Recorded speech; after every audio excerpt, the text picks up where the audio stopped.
So for the opening song today, we're going to try something a little new. This is something we've been doing on a singing meditation for those of you who have been coming on Thursdays. It's a lot of fun. If you haven't come yet, you should try it. It's Please Prepare Me, and the words are on the little slip of paper in your bulletin.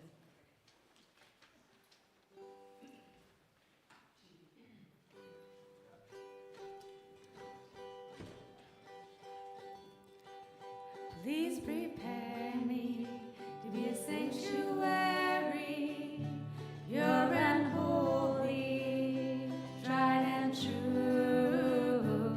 With thanksgiving, I'll be a living sanctuary for you. Please prepare me to be a sanctuary,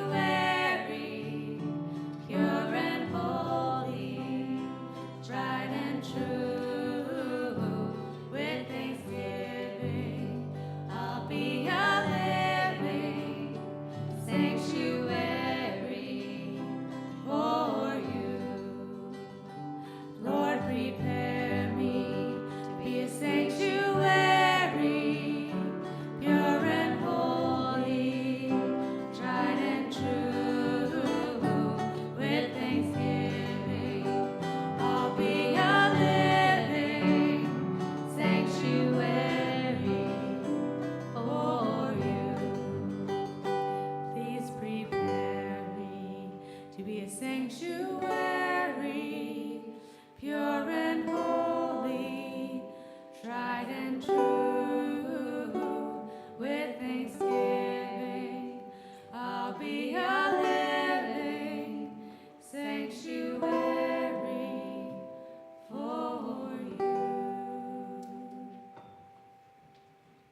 Good morning and welcome to Unity of Tallahassee. Let's take a deep breath.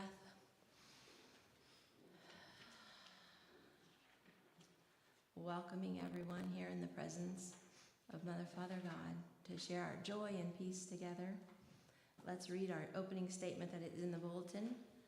There is only one presence and one power in the universe and in my life, God the good, omnipotence. And I would like Marla to come read the daily word. Thank you.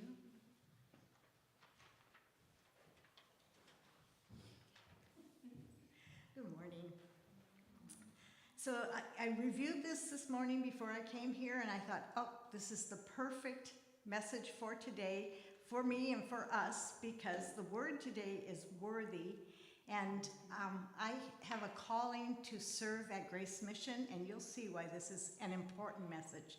So the affirmation is, all people are worthy as children of God. It can be easy to look at others and see differences, the things that tend to keep us separate. I may even make judgments about their worthiness. But each person is so much more than their appearance, habits, and histories. Today I commit to treating others as I would want them to treat me, as the divine beings they are. I will look beyond appearances, put aside any judgments, and open my heart to others. I will treat all others as individuations of the divine and beloved members of the human family. As I do this, I feel differences and separation just fall away. I behold our similarities and feel a new kind of kinship, one born of respect and acceptance. All people are one in God, and each is worthy of inclusion and belonging. Romans 8:16 says, it is that very Spirit bearing witness with our spirit that we are children of God. And our affirmation, which I'll read again, and then you repeat with me, is all people are worthy as children of God. All people are worthy as children of God.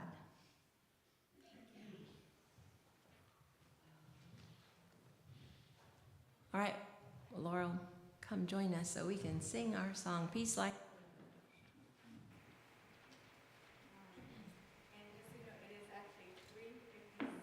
So there's two Peace Like Rivers, and the number you want is 356. we're doing the key of C, for those of you who read music, so.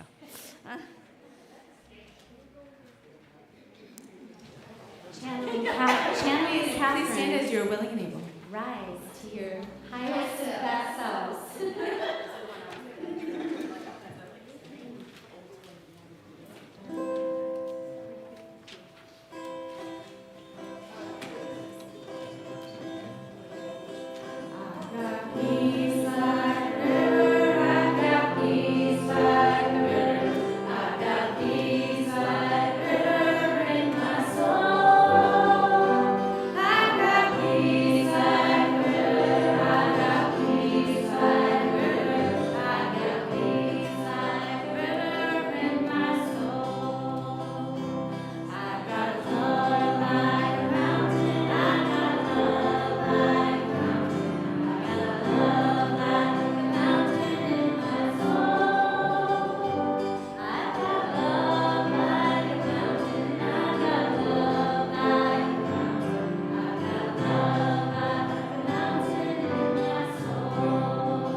Please welcome one another with love and unity as you hug and greet one another. Thank you.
I assume you're okay this Wednesday.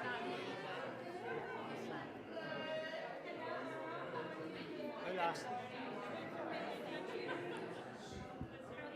I assume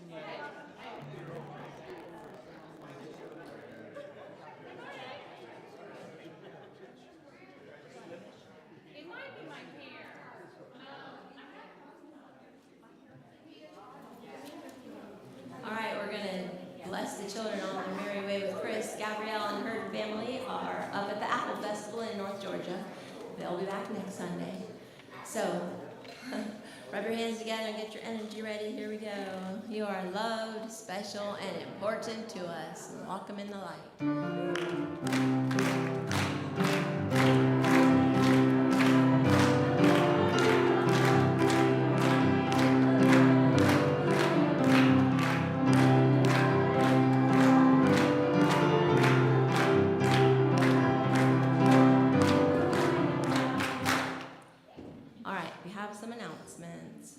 First of all, is there anyone visiting with us for the first time? We would like to give you a visitor's packet.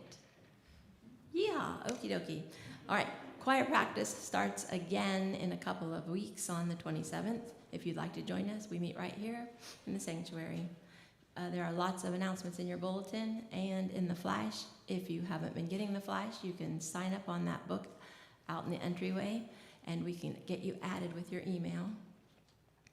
That table in the back has lots of things you can grab, Daily Word and other pieces of information, as well as prayer requests. And then make sure that you come and stay in the cafe to have some refreshments with us after the service. If you're interested in the lending library, there are lots of books you could take and check out and read at your leisure, and get another one when you're ready. Marla's, of course, still taking donations for Grace Mission. And there is a book in the cafe where you could sign up to be part of the sacred service of volunteering with Unity of Tallahassee. So check that out. Is there anyone that has any other announcement? Okie dokie, we are now going to have some special music by these lovely ladies.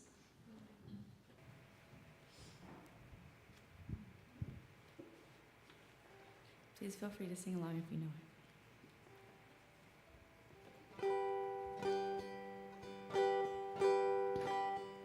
I love you, Lord, for your mercy never fails me. All my days I've been held in your hands.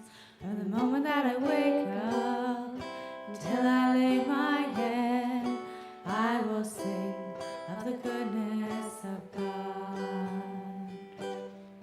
All my life you have been faithful. All my life you have been so, so good. With every breath that I am able, I will sing of the goodness of God. Love your voice. You have led me through the fire and darkness sings. You are close like no other. I've known you as a father, I've known you as a friend. I have lived in the goodness of God. All my life you have been faithful. All my life you have been so, so good. With every breath that I am able, I will sing of the goodness of God. Your goodness is running after me. Your goodness is running after me. With my life laid down, I surrender now, give you everything. Your goodness is running after me. Your goodness is running after me. Your goodness is running after me. My life laid down, I surrender now, give you everything. Your goodness is running after me. All my life you have been faithful. All my life you have been so, so good. With every breath that I am able, I will sing of the goodness of God. All my life you have been faithful. All my life you have been so, so good. With every breath that I am able, I will sing of the goodness of God. I will sing of the goodness of God.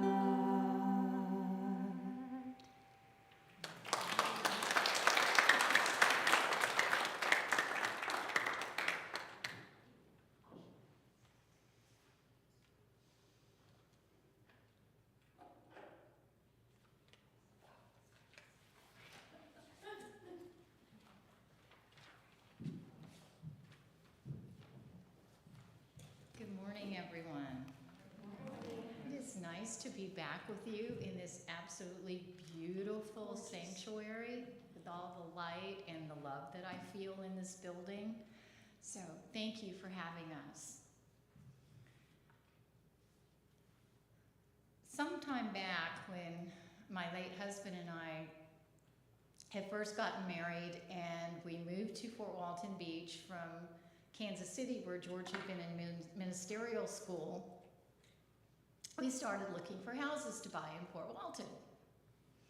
And the board president was helping us, and we went to this one house, and the first thing we noticed was that there was a pond that you could see from the backyard, and it had a pool. And we thought, wow, this is great. I spent one winter in Kansas City, and that was way enough for me. I was ready to get back in Florida. And then we went inside the house. And the first thing we saw was the kitchen. And I love to cook, and I was looking around, and there wasn't a lot of counter space, and it seemed a little cramped. But we looked at each other, and we said, well, it's a little small, but I think we can make it work. Then we went to the living room. And George had inherited his parents' big antique furniture. We looked around the living room and we went, yeah, it's a little small, but it has a pool and a pond and we can make it work. Then we went on to the bedrooms. Same story. With the big furniture and everything, but guess what? It has a pool and a pond and we can make it work. But then Bob looked at the information on the house along with the realtor, and we discovered that there across the street there was a buffer zone of land, and that fronted onto a busy street past that. And we found out that that land was zoned residential commercial. Oops. I don't think we can make it work anymore. But George and I learned a very, very valuable lesson that day. Most of us find that life has to be a struggle. We're never taught that it could be easy. At home, we were given moral instruction, for better or worse. School gave us tools for social interaction, and higher education taught us how to make a living. We were never taught how to be happy. We were taught that anything of value had to be fought for. We had to make them happen. We were never taught how to develop high self-esteem or how to be masters of our destiny. We rush through life, never taking time to go inward. We have mindless and endless tasks to do and to-do lists. I even have a to-do list that says, look at your to-do list. Sometimes filling our days with mindless tasks. In his book, Let It Be Easy, author Tolly Birkin gave us simple actions to create an extraordinary life. He had developed 4 strategies for us to consider. 1 is to speak the truth. 2 is to ask for what we want. 3 is to keep our agreements. And 4 is to take responsibility for our experiences. So let's take a look at the first one, and that's speak the truth. Sounds like it should be pretty simple, right? Well, let's go to my favorite person, Webster. And Webster says that truth is a transcendent, fundamental, or spiritual reality. I can buy into that. It also says that it is sincerity in action, character, and utterance, right? Be sincere in what you do, how you do it, and how you say it. But of all the definitions I found, the one that I like the best is from Charles Fillmore, Unity's co-founder, and he wrote this from Keep a True Lent. And it says, as the Christ radiance lights man's mind, he sees with an inner eye, and he finds that truth is a never-failing light that makes straight his way. I'm going to read that one more time. As the Christ radiance lights man's mind, he sees with an inner eye, and he finds that truth is a never-failing light that makes straight his way. That one I like the best. And so when we describe our feelings or relate something that we have experienced, we are speaking the truth. I can't describe Anne's feelings. I've known her for a while now, and I can get pretty close. And I can't relate something that only Anne has experienced. I can only relate my truths, what I experience, and what I feel. Don Miguel Ruiz from The Four Agreements, many of you may have read that book a while back, talks about speaking your truth this way. He calls it being impeccable with your word. And he goes on to describe that your word is the power that you have to create, and that this power only comes from the divinity within you, nowhere else. It's through your word, your truth, that you manifest every single thing in your life. We can manifest good with that truth, or we can manifest destruction. And so it becomes very important for us to only state accurate facts. If there's any fishermen out here, no exaggerations and no embellishments. That's a tough one, because don't we all like to do that?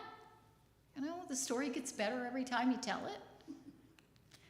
But if we only speak our truth, people will start to recognize our integrity, and they'll start to respect us for who we are.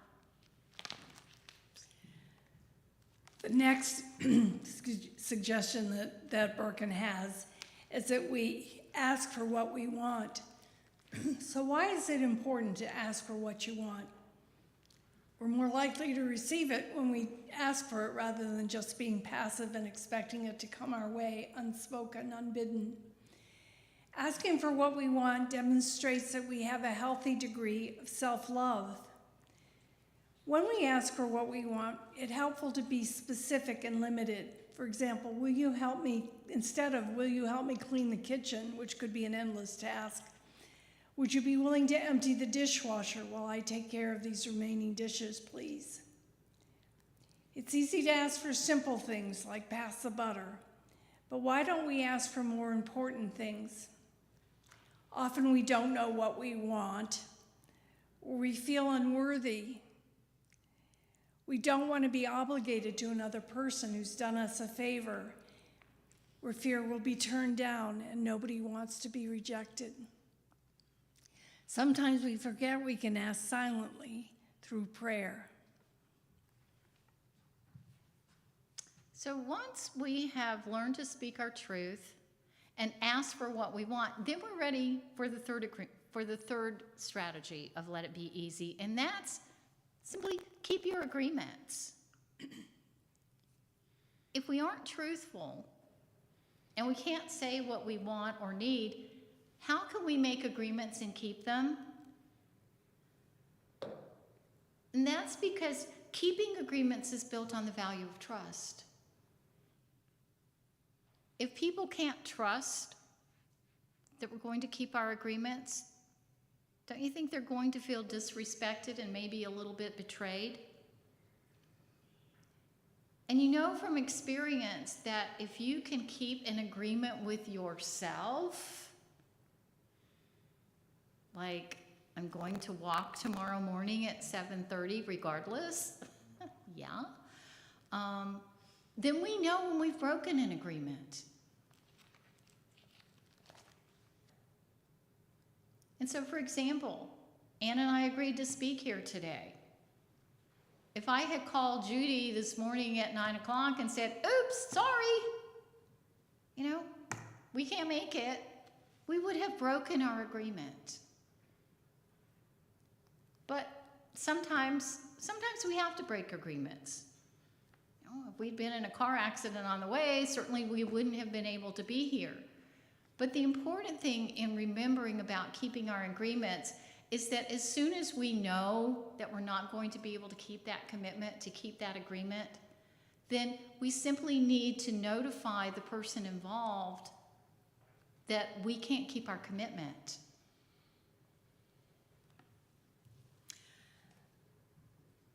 The last thing that Burkin suggests we do is take responsibility for our experiences. How many of you remember Flip Wilson? Yeah, and what did Flip used to say? The devil made me do it? Yeah, didn't he say that? Yeah, and how often do we say, just casually, he or she made me do it, or the rain made me do it? And it may come suddenly, like she said, and I felt, she made me feel. She made me feel upset, she made me feel angry, she made me feel afraid. Well, we create our own experiences. External events are just stimulating situations. They provoke a response in us, but it's our response. We may not have control over the event, but we do have control over how we react and respond. As soon as we stop blaming others, we can start seeing from a different perspective, and we can change any experience, guilt, regret, anger, or hurt.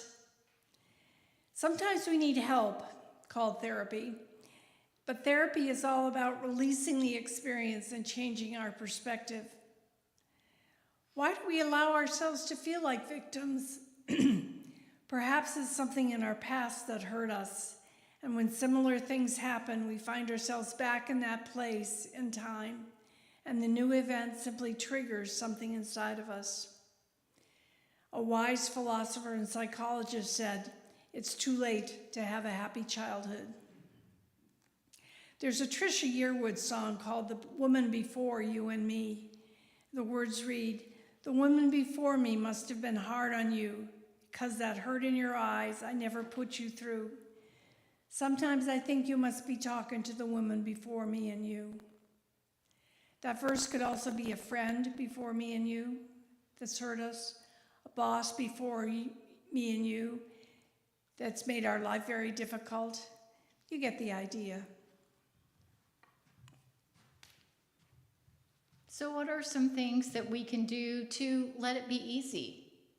First of all, Ann and I have some little cards with these 4 strategies on there, and they'll be passed out for you after the offering, so you can, put it on the door before you go outside, or on your bathroom mirror, or wherever it is that you want, so that you can remember the steps. The next thing is be gentle with yourself when you're learning these new steps. There's no need to try to force them, but simply start increasing your awareness of what the steps are. Remember that trying to force things doesn't work. You certainly can't force a rosebud to open, or to force a butterfly out of its cocoon before it's ready. Next, monitor what you say. We have this great tool, it's called the witness, in our brain, that allows us to be present and hear what we're saying to others and to ourselves. And so when you find yourself doing that, say something like this out loud. So if you find yourself not telling the truth, or stretching the truth, or embellishing it, exaggerating, simply say something like, "Yeah, actually that wasn't totally true. It was more like this." Pretty simple. And then if you're speaking with someone who is relating an experience that may not be their own, you can simply ask them, "Is that accurate information?" It's not a threatening question. It's simply asking, where's your information come from? Is that accurate? Practice asking for simple things first. For some of us, that's very hard, especially with family. I have a sister that's very hard for me to ask for what I want. And so, But when you do that, when you're able to ask for what you want, notice how you feel afterwards. Don't you feel more empowered? Allow for the unexpected when you're making commitments. Allow for those contingencies. And stop visualizing yourself as a victim. Because this only makes us feel helpless. Remember that we always have a choice on how to react when something happens to us. Because it's not what happens to us that matters. It's our inner response to that outside stimulus that generates your feelings, that generates your actions. So, 4 simple ideas. Speak the truth. Ask for what you want. Keep your agreements. Take responsibility for your life. So if we embrace these 4 simple ideas, these 4 simple strategies, we can live a life that's easier. And we can also eliminate some things that we don't want. That's Unity's 12 powers. It's called release. It's to let go of those thoughts and beliefs that are no longer serving us. Maybe they worked for us last year. But are they serving us today? Can we let go of them? So our quality of life can be better. We can feel a stronger sense of ease and well-being. Our relationships can be better. And we can become more conscious and more conscientious so that we can get the most out of this life that we're living. So there's my son. He's 10 years old, and he wants a raise in his allowance. And so I said, so what are you going to do for it? And he said, well, I don't know. And I said, well, how about if you empty the dishwasher? Because I hate to empty the dishwasher when it's full. And you could empty it, and that would be a great help to me. So I'm asking for what I want. Well, he decided that was okay. And he started to empty the dishwasher. And after about 3 weeks, I got a little upset because he kept banging the dishes around. And I was worried about their chipping. And he insisted on doing, or he didn't insist, he just did the dishwasher while I was fixing dinner. So there was not a handy time for him to do that work. And I finally said, this isn't working for me. I don't think it will be. And he said, well, how about if I do my laundry? And I said, what a great idea, because his idea of picking up his room was to throw all the clean clothes in with the dirty clothes rather than putting them away. And so I said, I'll show you how to use the washing machine and you can do your laundry. So he thought that was a pretty good idea, because that way he'd have clean clothes when he wanted them and didn't have to wait for me to get onto laundry day. So he decided that he would do the laundry. And after about 3 months of that, he said, well, I'm tired of doing my laundry. I don't want to do this anymore. And I said, tough beans, you know, you made that agreement, you need to keep that agreement. And he eventually found out that if he kept that agreement, if he did his wash, if he did his laundry, he'd have clean clothes sooner. You know, it's like, took him a while, he was only 10. He realized that he could keep that agreement and continue to do his laundry. So in this scene, you have 4 simple ideas. You have speaking the truth, where I said, you know, this isn't working for me. It's time to do something else. Asking for what we want. So I asked for him to do the dishwasher, and he didn't want to do that, or wasn't very successful. But he asked to do the laundry. So I thought that was pretty fair. Keep your agreements. I insisted that he keep that agreement, that he was going to do his laundry. And he eventually took responsibility for that and ended up with clean clothes.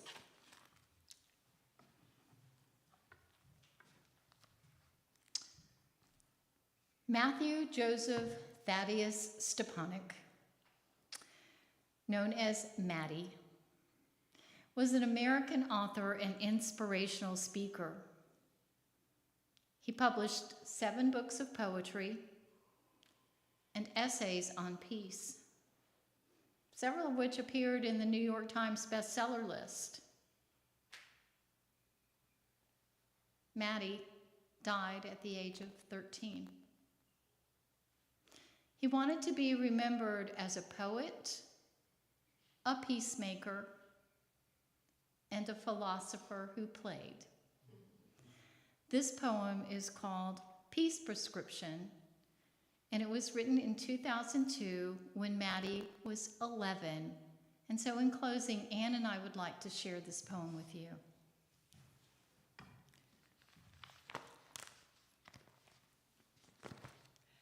When we hurt one another with our words, with our actions, or even with our thoughts, it causes a wound. Some wounds are seen. Some wounds are invisible. Some wounds heal. Some wounds leave a scar. And some wounds, especially those that are inflicted or opened again and again and again, may never heal. Let us take care then not to hurt one another with our words, with our actions, or even with our thoughts. And let us take special care in realizing and tending to the wounds that already exist, or they could infect others and cause an epidemic. Namaste.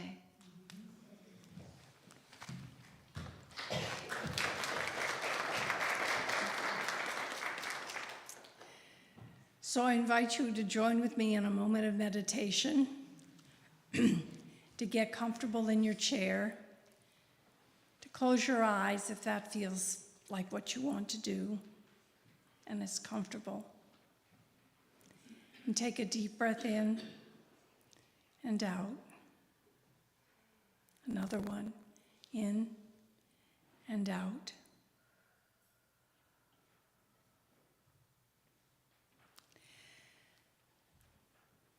So if you're willing, think of a place or a time in your life, in the present it's preferable, where life is tight, where it feels like you can't move, or you can't breathe, or you're all wrapped up around the axle about what to do. You have no idea, and so it keeps turning over and over and over in your head. Think about this time and how uncomfortable that feels.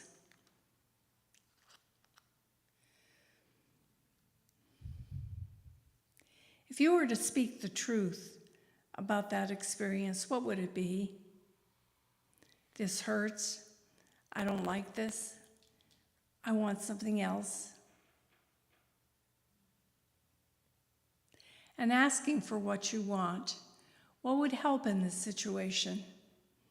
A helping hand, a companion to walk the path with you, somebody to tell you what to do, which is not going to happen, but it could.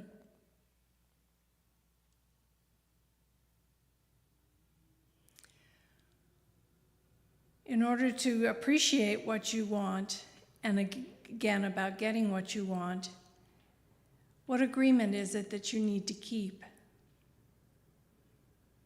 If only I want to follow through, I'm willing to follow through. And if it seems hard to take that step, that agreement that you make, what is one smaller place you could move?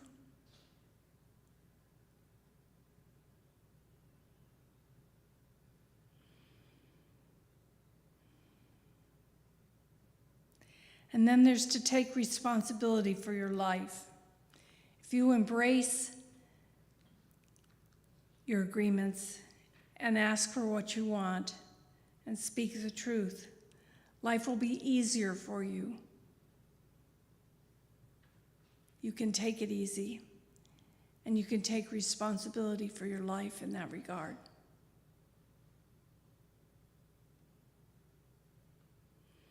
And so if it feels right, just sit in the silence for a few minutes.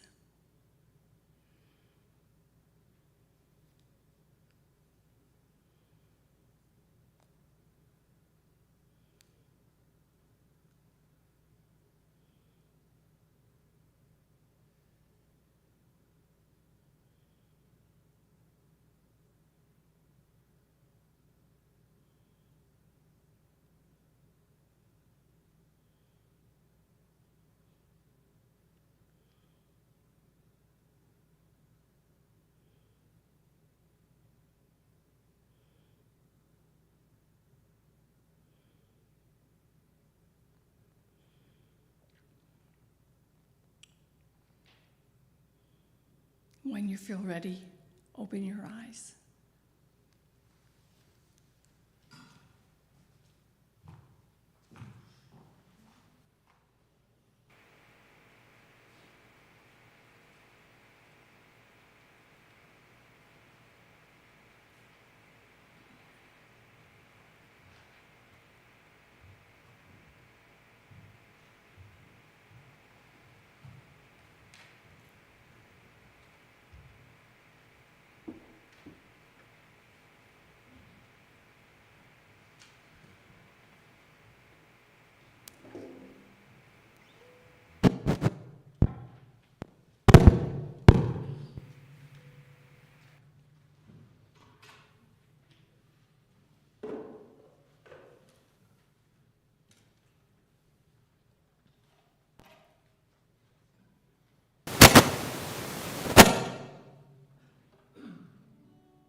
I think some of you may know this, so please sing along.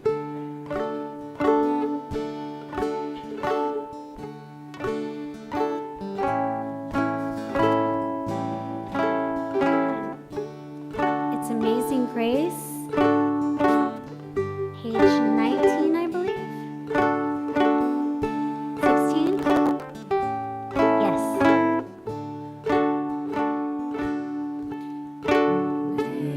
Amazing grace, how sweet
It's time to do the offering.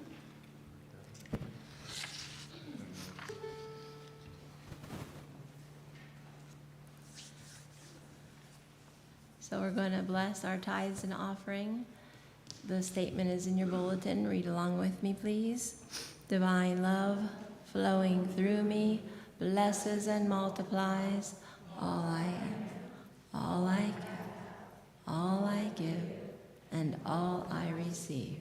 Thank you.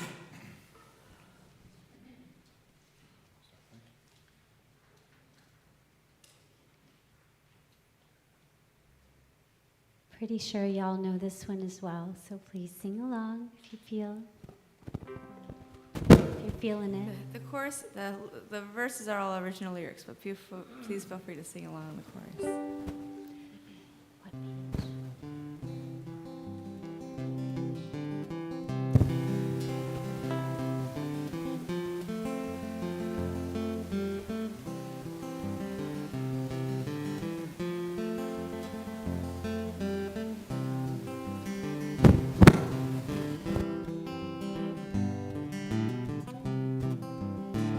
You are my sunshine, my only sunshine.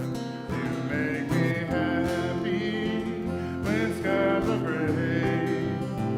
You never know, dear, how much I love you. Please don't take my sunshine away. Each time I see you, you make the sun shine, and you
Father God, for all the gifts and the givers and the blessings that we have that we can pass on out in the world. Amen. Please circle up so we can do our prayer for protection and peace song together.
So we go forth today, living that divinity within us and sharing it to those around us. And for these blessings, we say thank you, God, and so it is. Amen. Amen.